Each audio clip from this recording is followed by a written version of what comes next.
Okay, today we are going to solve the problem number 3, question number 3, from 32nd International Physics Olympiad 2001 in Turkey. The topic of the question is about the magnetohydrodynamics and the generation of electricity from a moving fluid which is sensitive to the magnetic field. This is a type of direct energy conversion. We have many different, more than 20 types of direct energy conversion methods. For example, fuel cells, or thermoelectric generators, or photovoltaic cells. And this is one of the magnetohydrodynamics generator is a type of direct energy conversion. Okay, so as you see, we have a flow of fluid such as an ionized gas or a plasma inside the channel with a rectangular cross section, and we have a vertical magnetic field inside this setup, uniform in upward vertical direction, and we're going to produce electricity from the kinetic energy of the incoming fluid without being engaged with any kinds of turbines or with moving parts, directly from the motion of the fluid. Okay, horizontal rectangular plastic pipe. Maybe a plastic channel is a better expression for this question. A plastic pipe or a plastic channel or a plastic conduit of width W and height H, which closes upon itself, is filled with mercury of resistivity ρ. So the working fluid is mercury, and ρ is its resistivity. And overpressure P is produced by a turbine which drives this fluid with a constant velocity. So the velocity before applying the magnetic field is V sub 0, and the pressure before the channel is P. So the fluid streams from a high pressure zone to low pressure zone, and the pressure difference here is P. With a constant speed V sub 0, the two opposite vertical walls of a section of the pipe with a length L are made of copper. As you see, these blue walls you see in fore and aft parts of the channel are made of copper in order to produce electricity. The motion of a real fluid is very complex. As you see, this problem is a multi-physics problem which is engaged with three different physics. The first one is the motion of a fluid, which if you want to model it exactly, precisely simulate it, you have to solve the Navier-Stokes equation. But here we are going to ignore this complexity by three main assumptions. The motion of a real fluid is very complex. To simplify the situation, we assume the following. The first one, although the fluid is viscous, its speed is uniform over the entire cross-section.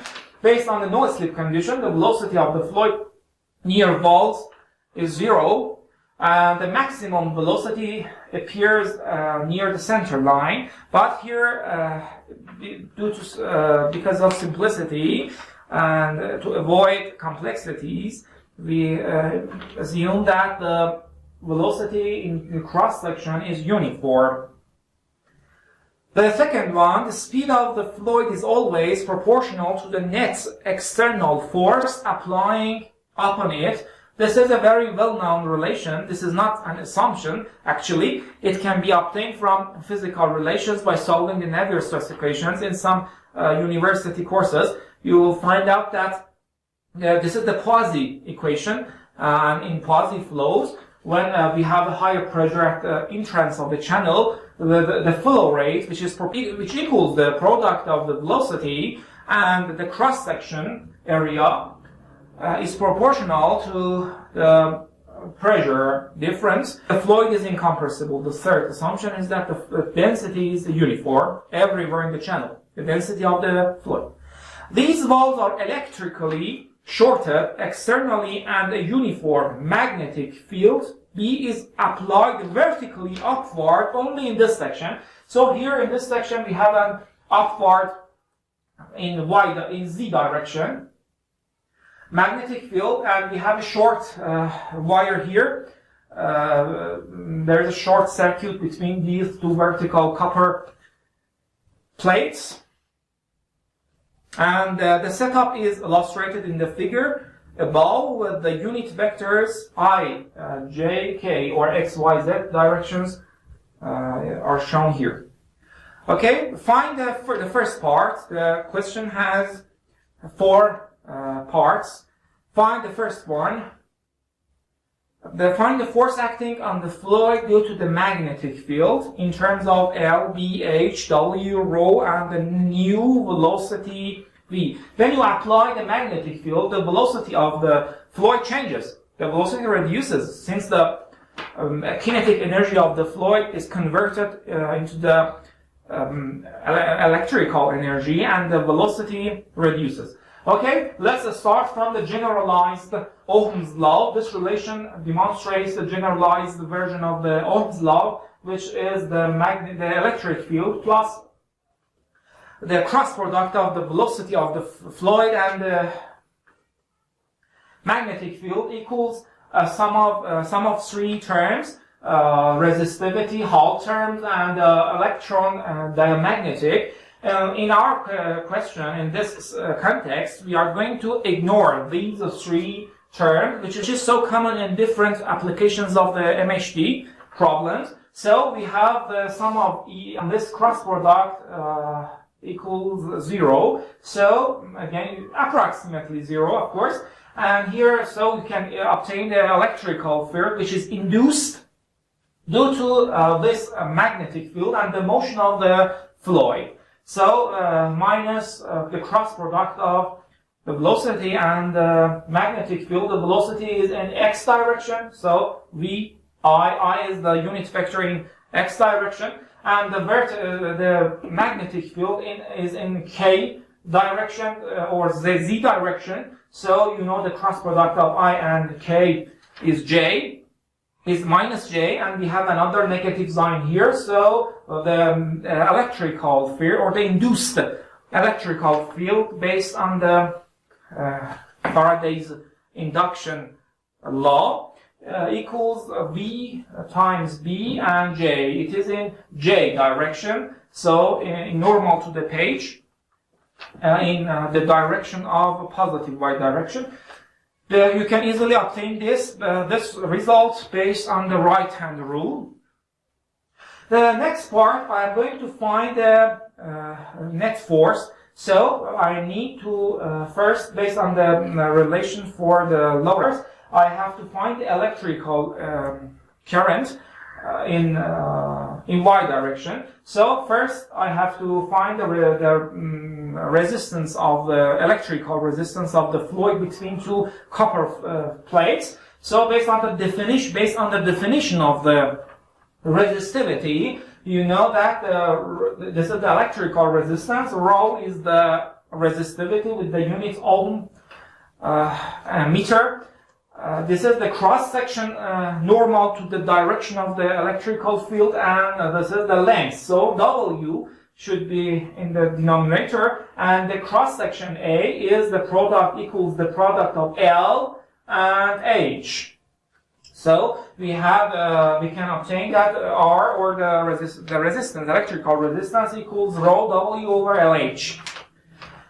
Okay, then based on the obtained electrical field, you can easily obtain the potential difference between 2 plates, which equals the integral of E dot product dl vector. E is in, based on our result in the previous section, E equals VBJ, and the vector DL is again in y direction, so with the length W, the vector L equals WJ, the dot product of J and J is unity, so the potential difference, electrical potential difference between two plates is WB.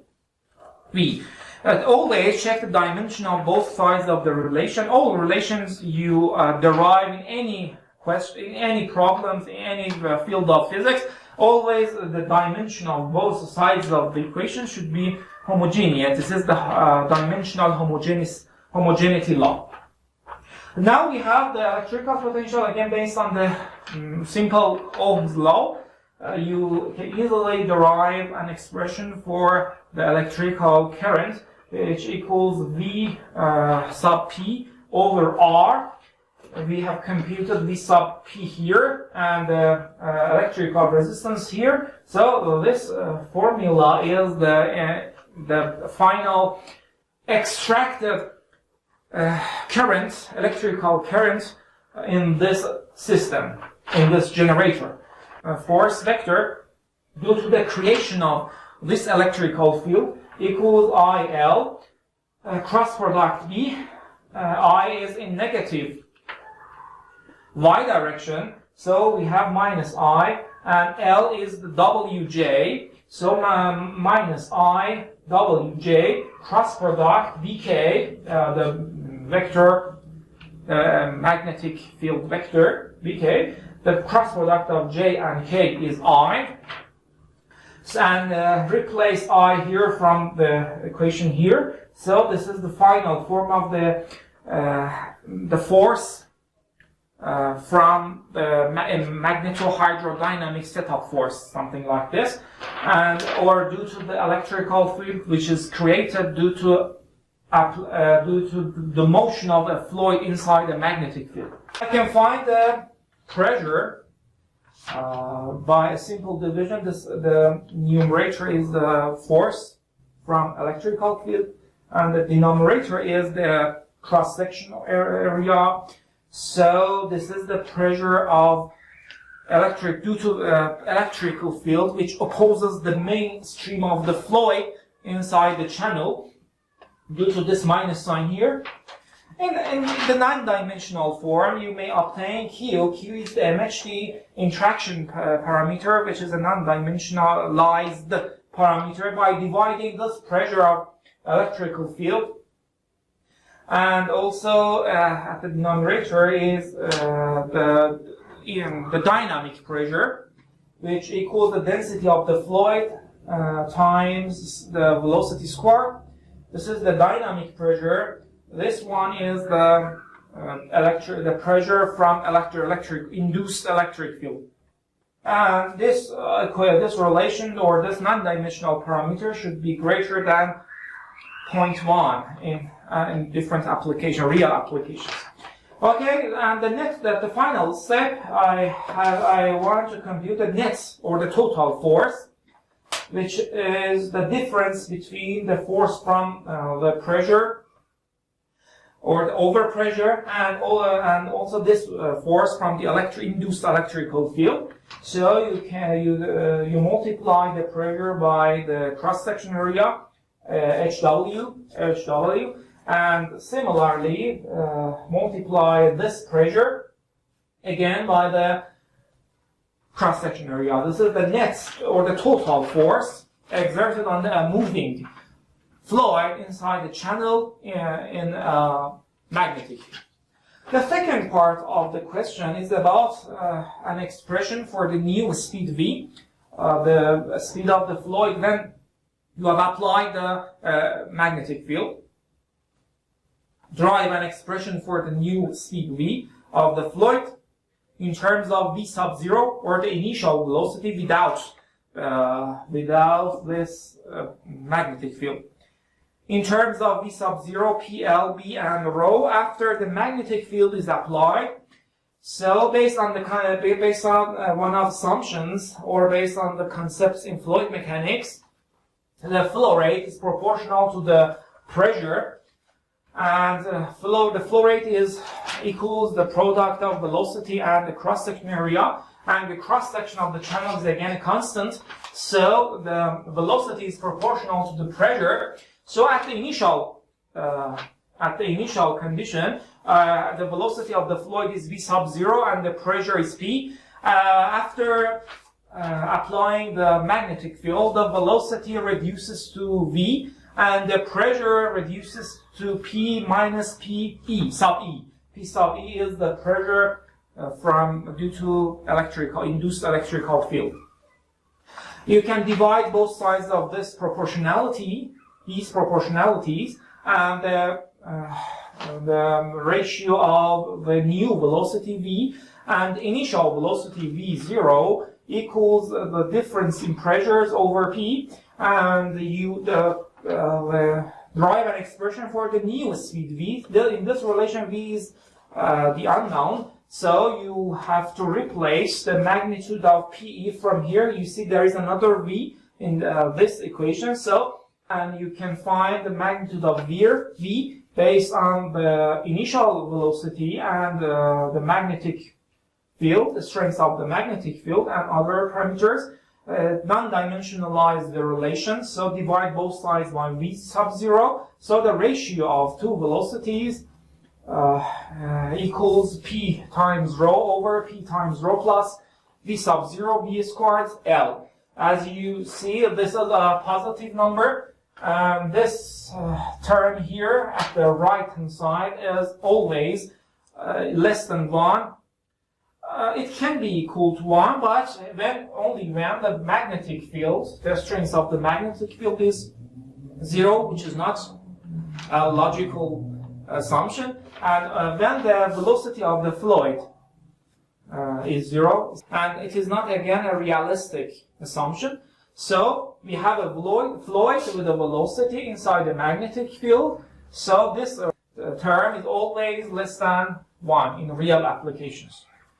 And again, you can conclude that the velocity of the fluid after applying the magnetic field is always smaller, less than the initial velocity, because of the conversion of the kinetic energy into the electrical energy. The velocity drops, and we can extract an electrical current from the system. Third part, derive an expression for the additional power that must be supplied by the turbine to increase the speed to its original speed, v sub 0. Copy or, okay. You can find the answer using two different approaches. The first one is the mechanical approach, and the second one is the electrical approach. The results are exactly identical because of the conservation of energy. Using the definition of the power in mechanical sciences, the power equals the product of velocity and the force here, the magnitude of the force here, and the force equals the product of the area and the pressure, P sub E here.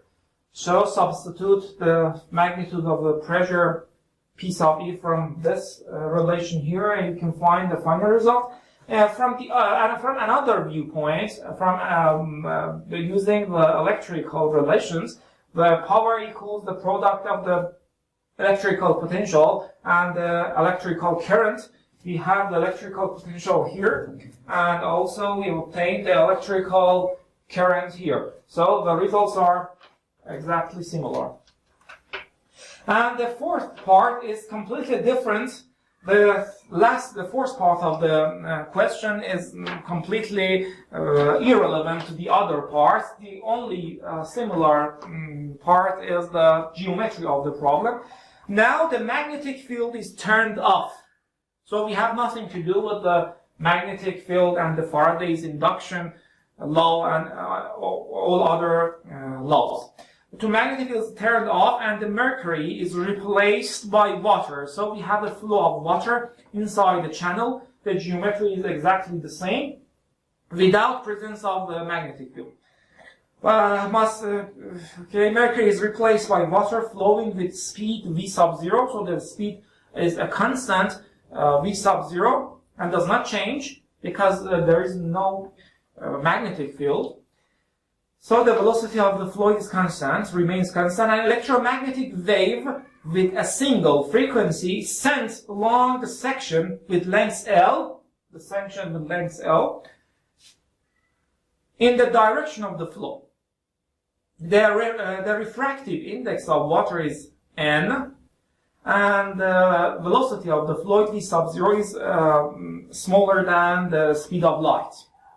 Derive an expression for the contribution of the fluid's motion to the phase difference between the waves entering and leaving the section L. So we have to use here a very well-known relation called the Fisa relation, obtained during Fisa's experiments in 1851 to find the velocity of an electromagnetic wave inside a channel in which a moving fluid, water, in that channel streamed in the direction of the propagation of the electromagnetic wave. So it's obtained that the difference between the velocities of the propagation of the electromagnetic wave equals the product of the velocity of the fluid and 1 minus 1 over n squared. This relation can be obtained by using the velocity composition law, which is related to the special relativity theorem, by applying the assumption that the velocity of the fluid is smaller than the velocity of the light, and also using this approximation, 1 over 1 plus x approximately equals 1 minus x, which is valid just for small values of x. This relation is the velocity composition law. This relation, along with the assumption of small velocities of the fluid, the moving fluid, yields the relation, the Fisa relation. Okay, this is the difference in velocity. So you can use the basic definition and basic concepts in wave propagation problems. The phi equals the free angular frequency twice pi times f. F is the frequency, common frequency, and this is the angular. I have to compute the phase difference, and this is the period.